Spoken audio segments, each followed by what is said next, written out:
You ask Tiger to solve. This deals with linear equations with one unknown.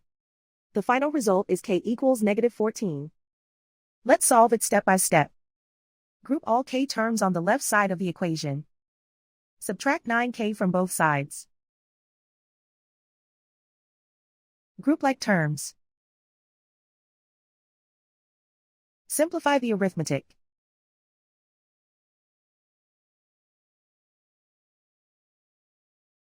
Group all constants on the right side of the equation. Add 42 to both sides. Simplify the arithmetic.